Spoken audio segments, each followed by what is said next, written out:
Hello and welcome to Petal Projections, a community-driven show where we talk all things feminine artistry. Today I am joined by Kayla Ado. Hello. Hi. Hi. So do you want to introduce yourself and what you do a little bit? For sure. My name's Kayla. I'm a stage manager. I immediately went into what I did. So I work in theater and dance specifically. Right now I'm working with a ballet company, Canada's Ballet Yorkin. And we tour Canada mostly, bringing ballet to small communities, and I work as a stage manager there. Does like script writing come naturally to you? Like what point in your like university was the point where you were like, I want to be writing again?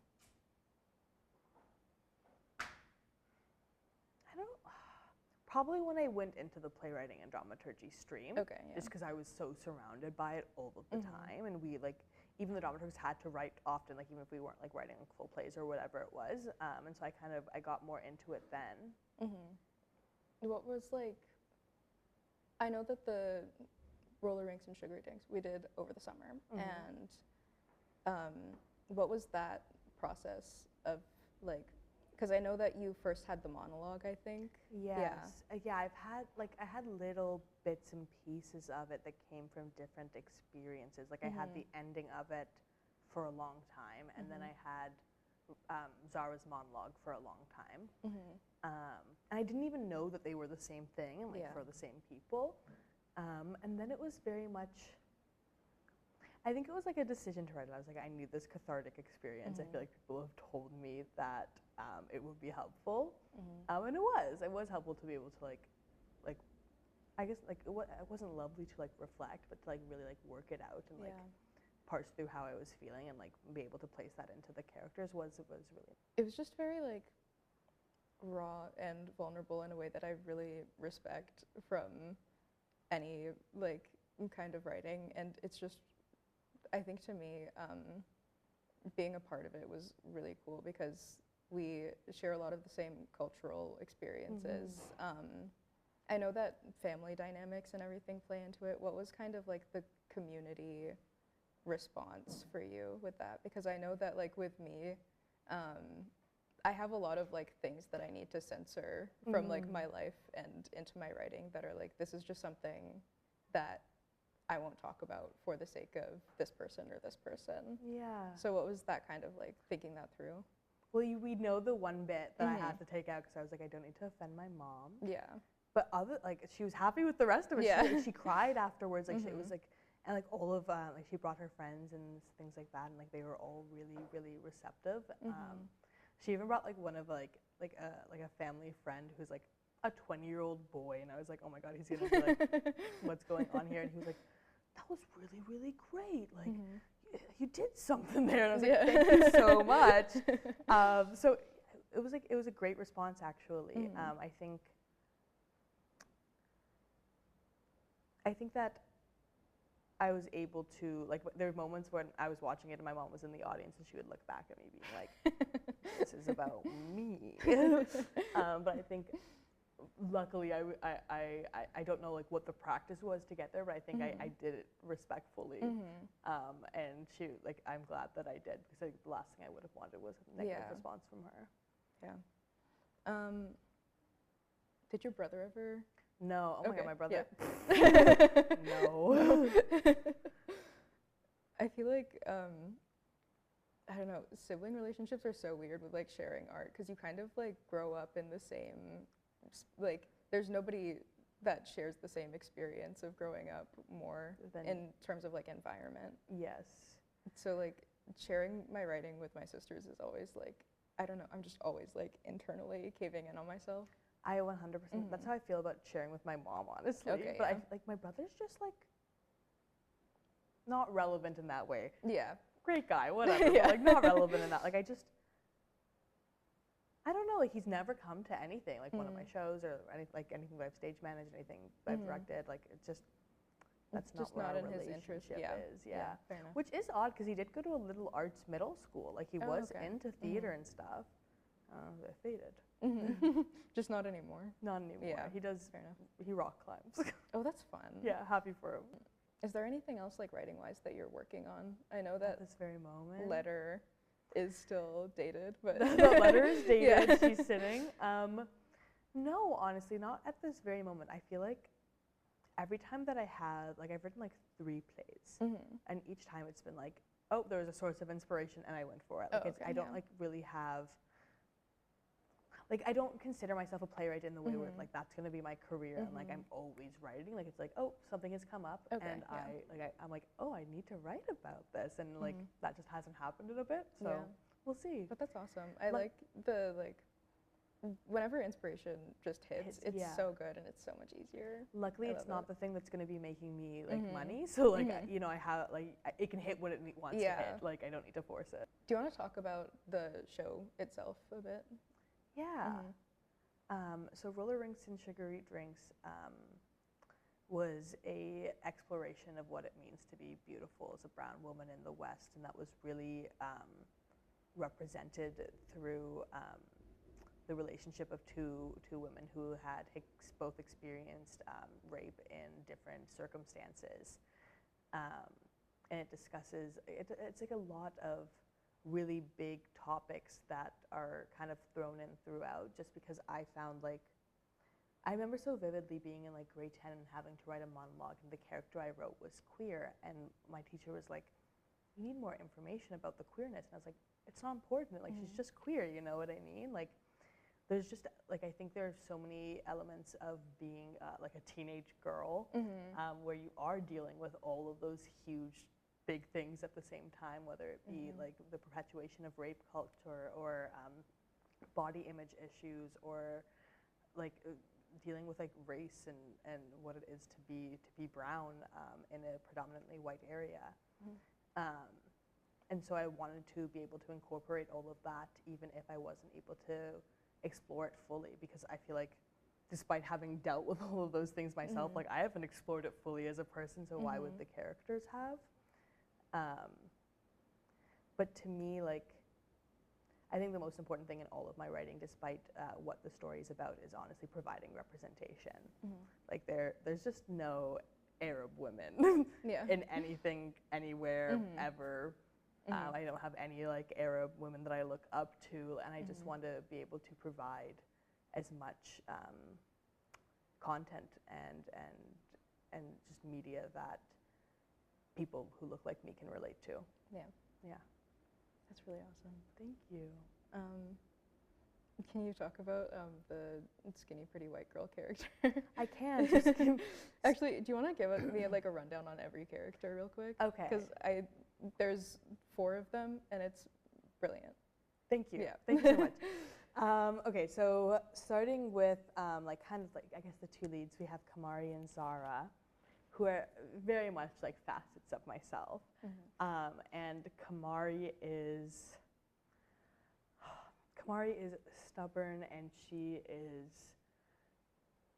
like, she knows what she wants, but she like doesn't necessarily know how to get it, and she's kind of angry at the world for that fact. And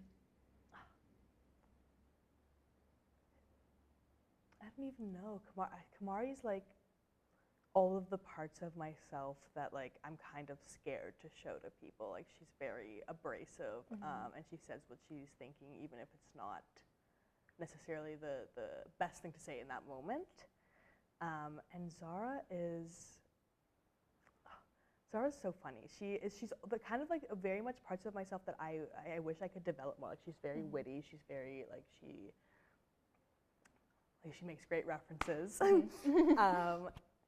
And she's so kind and so like loving, and I feel like those are elements of me that I'm like scared to show to others as well, and scared, and that I really want to continue to develop. And then we have Nabila and Skinny Pretty White Girl. Nabila is Zara's older sister, and she is kind of a representation of my older brother, but also when I was first writing it, she became like the Eastern representation in the show. Like, she was more connected to her culture, and she kind of drew Zara into it a little bit more. With Skinny Pretty White Girl being the opposite of her, being the representation of Western culture and drawing both of the girls into that. And Skinny Pretty White Girl is basically like a manifestation of every girl who like you're jealous of, you know, and like no matter what she looks like or why you're jealous of her, like you're like it's just you hate her for and like you have reason to hate this Skinny Pretty White Girl, but like you hate her for no reason, like it's just one of those bitches. It's worse when they're nice. It's so bad when they're not like They're like, oh, you went and saved puppies this weekend? No, like, fuck truly, you. there's so many girls at my high school who are just like beautiful, phenomenal dancers, like really talented, like so much smarter than me and kind. And I was like, I want you dead. Like I really want, like, why do you, that's so rude of you to exist. Especially when you're like going and like growing up with all of these things around you, and it feels like, I really like that in the show, especially like everybody's growing up together, and it kind of feels like you can, it's almost frustrating because you can see everybody having the exact same like issues in some way, but just never talking about it. Yeah. Until the very end, obviously. But like, I think that's just a frustration that always like grows from having it feel like you're alone in it. Right? Yeah. And, like it's crazy once you discover like how many no matter what it is, like how many people are also experiencing that thing. Like I remember going into university and moving into my dorm, and like it didn't happen like all of a sudden, but like we very like quickly found out we all had like pretty severe eating issues, like everyone in like my little corner. And it was just like, oh, like I'd never met anyone. I thought I was like the only person. Like I thought like it was also only people who looked like me who would experience that. And it was just, I don't know, I was able to realize like how many, specifically women, but other people as well, deal with all the same issues. And like, why don't we talk about them more? And I feel like it's also odd because it's like, we've done it, I feel like we've done a good job at like lifting the stigma of like mental health issues. Like obviously there's like a lot of nuance to that and a lot of things people still don't understand, but like in regards to like speaking about like depression and anxiety and eating issues, like it's like you're kind of allowed to do that now, and I still feel like we don't, and I don't know where that comes from, because whenever you do, it's helpful. It's I nice. think reflecting on like teenagehood and high school and all of that, it's kind of weird because it comes up in a weird way where it's like health class, and then it's just like weird warnings and things, and like, this is what this is. This is what this is. Watch this episode of Glee. I don't know. We had to watch, actually no, we watched the Glee episode where they, not for the eating disorder thing. It doesn't even matter what it was. Like you watched a Glee episode we for watched education. the episode where they sing Blame It on the Alcohol for the alcohol unit, when they all go like to a party and then Rachel gets like super touchy drunk. With Blaine? Yeah. Yeah, I'm familiar. Yeah. That was our education on not drinking. And we were like, amazing. Actually, I don't want to end up like Glee. You're right. Thank you. You know what? There you go. That was kind of smart. Yeah. Yeah. But no, like, yeah, the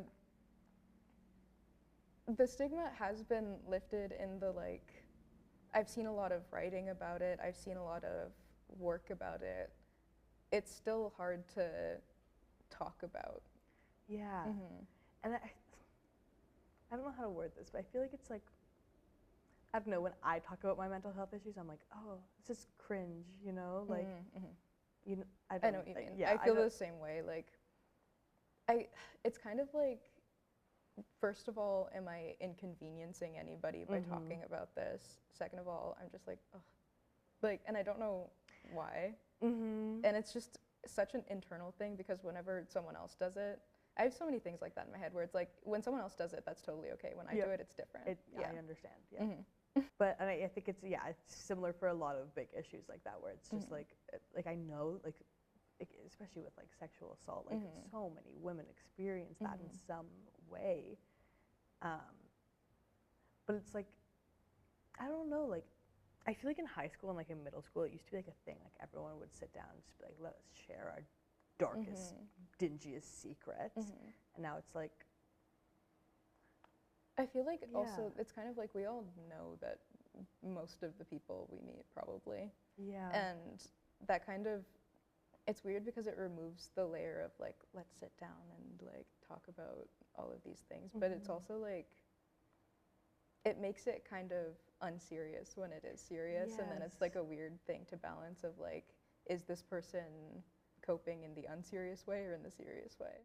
Something I've been struggling a lot with recently, and I think like everyone does struggle with it because our brains aren't made for it. Like there's just too many opinions, there's too many thoughts that I'm constantly reading all of the time about everything, and it's just like I can't just have like that like earnest conversation about it. Because I'm like, what? Like if someone else starts the conversation, like I don't want to take away the attention and like, you know what I mean? Like there's so many like ideas of like what you should be saying, and like I feel like I shouldn't know all of that. I shouldn't just be able to have a conversation with people, and obviously like it's important to be respectful and it's important to take into account other people's experiences, but like oh my god, like I can like I'm scared of saying like I'm it's hard. Yeah.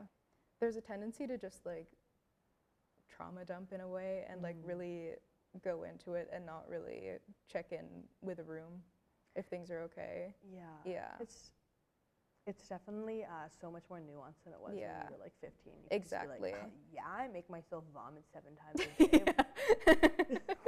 No, You know, like, no, and you would just like talk about it and then you'd be like, because that's what that's all the conversation that existed about it. Yeah. And like now when people talk about it, I'm like, when people talk about any of their issues, I'm like, I'm too stupid. Like, am I here to help? If I'm here to help, I'm not smart enough to help. You know what I mean? Like, so I'm just like, I support you. Like, I have no idea what to say. I'm not good with other people's emotions. Yeah, no, I'm really bad at that. I'm so bad at comforting people. It is really unfortunate. It's so bad. Like, I'll sit silently in a room while someone's crying, and I'm just like, I'm like, yeah, no, exactly. And I like think about it for 30 minutes before I'm like, yes, like I have no, and I'm like, and I don't know what's wrong with me. It's like whenever somebody talks about anything or like cries in front of me, it's just, what's the best course of action? I don't know. So I just don't do anything. That's exactly what I'm trying to do in my brain. Like there's a flow chart happening and then I'm just not going anywhere. Yeah. It's, Don't cry in front of me. I'll do my best, but no, it won't be good for you. Yeah. I've had like friends who something will happen and then they just cry. Like something negative and then they're crying immediately. And I'm like, what? It takes a while for it to set in. Yeah. Exactly. Yeah.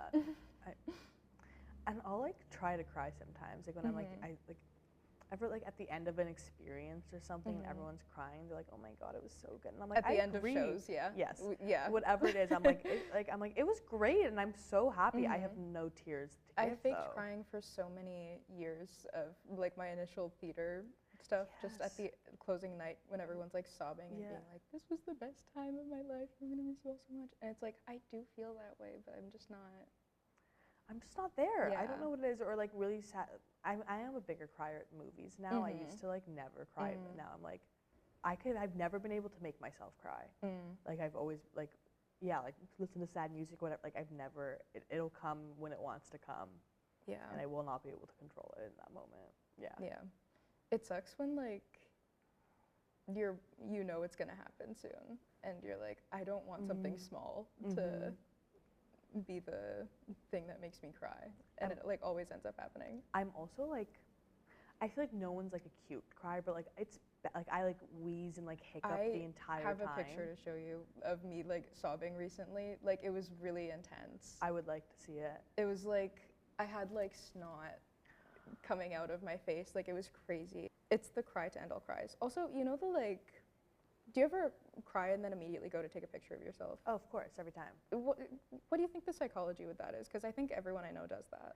I mean, to me, like, I feel like when I was, like, I feel like I used to take pictures of myself actively crying, but now I like the aftermath. I just think it's funny. My eyes get, like, my under eyes get really, really big, and I just, like, I like the science of that, you know? Like, I want, like, why does that happen? I want to show people. Found it. Oh, it's crazy. Please. Oh. I'm so sorry. But the thing is, I took that and immediately I was like, that's so funny that I feel better. Yeah. Yes. And I think that always happens. Maybe that's the science behind it. It's kind of, I've heard that the science behind it is like you don't want to cry alone. Oh, okay. Yeah. And then you just like look at yourself and then you feel better. Okay. Do you send the pictures often?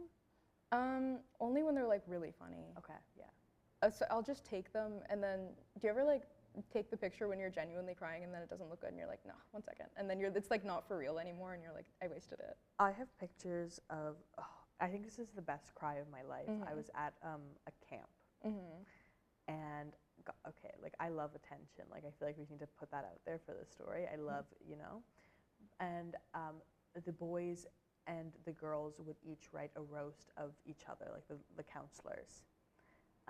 And so the girls would roast each of the guys separately. I can't do games like that. No, and then but it was a song. It was a Oh song. my God. Like we would sing a song roasting each of and it was like a big performance for all of the campers and stuff like that. It was cute.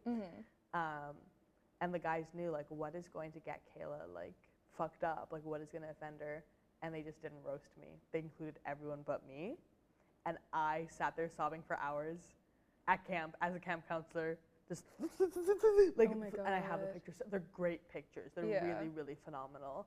And I'm happy that happened because I still use them as reaction images sometimes. That's crazy. But like to just know, oh my God. It got me good. Yeah. Because there was even a section of their song where they were like, and these are the ones who are too irrelevant for us to come up with like specific things for. And I wasn't even, like I just was not included. You were too irrelevant for the irrelevant list. Oh my God. It was rough. They, if like, you're watching, I'm still mad. Yeah, like that's so. It was fucked up. Oh my God. Join Kayla and I in the next episode of Petal Projections, where we'll be making a Taylor Swift album tier list. See you next week.